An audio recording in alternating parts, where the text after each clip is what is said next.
Is all the shouting at Republican town halls just sour grapes from the last election, or are we seeing the birth of a legitimate political movement like the Tea Party back in 2009? And will replacing Obamacare be the linchpin?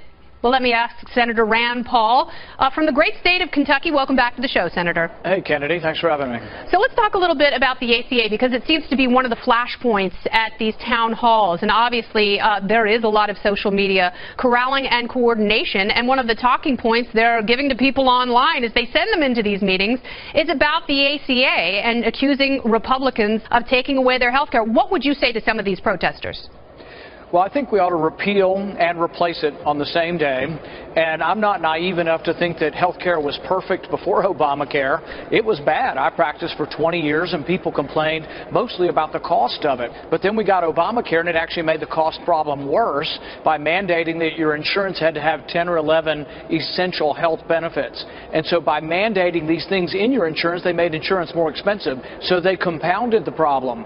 So I think we do need a replacement. The replacement needs freedom, choice, competition, the marketplace. We need to be free to be left alone to try to choose from a whole range of insurance products, and basically we want it to be legal to choose something inexpensive. Yeah, and one of the things that you have put forward, which I think is one of the better ideas and certainly encourages the free market, it's these health pools where individuals can pool together to buy insurance across state lines. Now, this has always been a good idea, and there's been some form floated by various architects of different plans, but I want to know with yours specifically, is this something that you can implement practically within a year?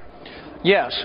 There already are some of these associations. They have them in Oregon and Washington and a couple other places. Actually, many people on the left actually like them when they look into them. What the idea is basically nobody should be left to buy insurance by themselves. People do realistically worry about this and honestly worry about this. If you're mom and pop and you run a pest control business, you're worried. What if my wife or what if my spouse gets cancer? Will they drop us from insurance? Will they jack up our rates?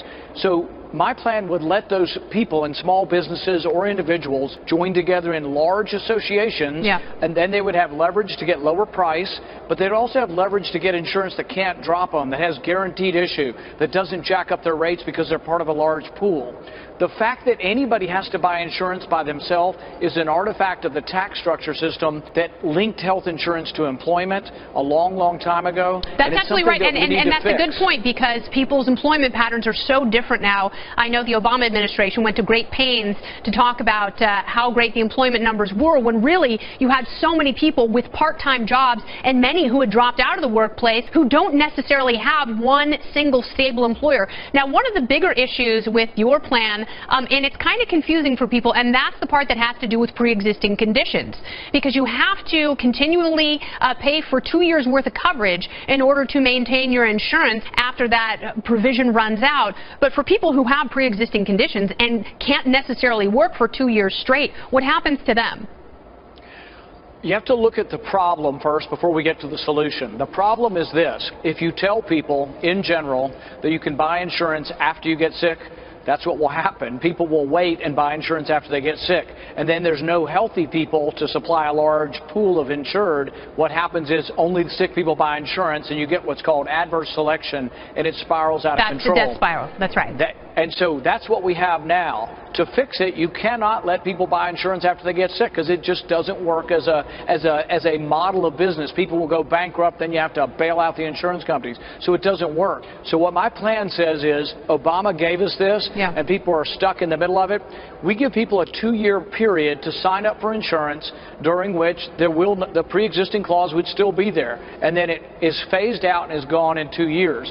You have to do that because there has to be ultimately some sort of incentive to buy insurance. If there's no incentive, and I can wait till I have a heart attack or wait till I'm diagnosed with cancer, people will, because it's cheaper. Yeah, of course it's cheaper, and that's why people were sort of protesting the individual mandate by taking the penalty. I want to switch gears a little bit and talk about the Washington Post and Huffington Post and other publications are fanning the flames of this emotionalism on the left, saying this is the beginning of the leftist Tea Party. You are a product of the Tea Party movement, and you were elected to the United States Senate in 2010, re-elected this last November. Do you honestly see that happening on the left? Is that what is going on here? I would say it's unknown. We'll see whether this is a group or an organization that gains momentum over time, whether it has an ideology or some sort of compact, goals and aims. I don't know that that's certain yet. They are having some big crowds. The march here, the day after the inauguration, there were a lot of people there. There's no denying that. There are angry people showing up at town halls.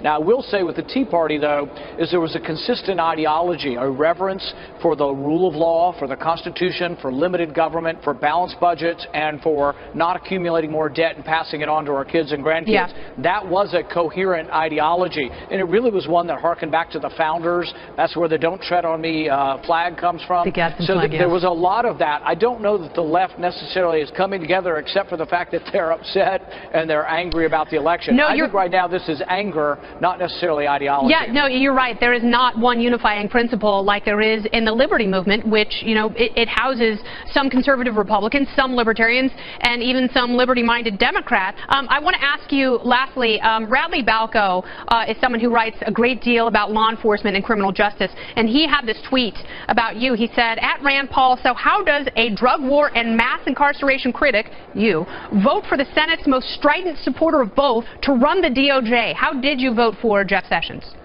I think personal considerations. I've known him for a long time. I didn't like the way the Democrats vilified and tried to create him into some sort of racist monster, which is not who he is. So the fact that they use character assassination, I didn't want to be associated with that. But I can tell people, libertarians across the country, that there is no stronger voice in the U.S. Senate for opposing militarization of the police, opposing the drug war, opposing the surveillance state.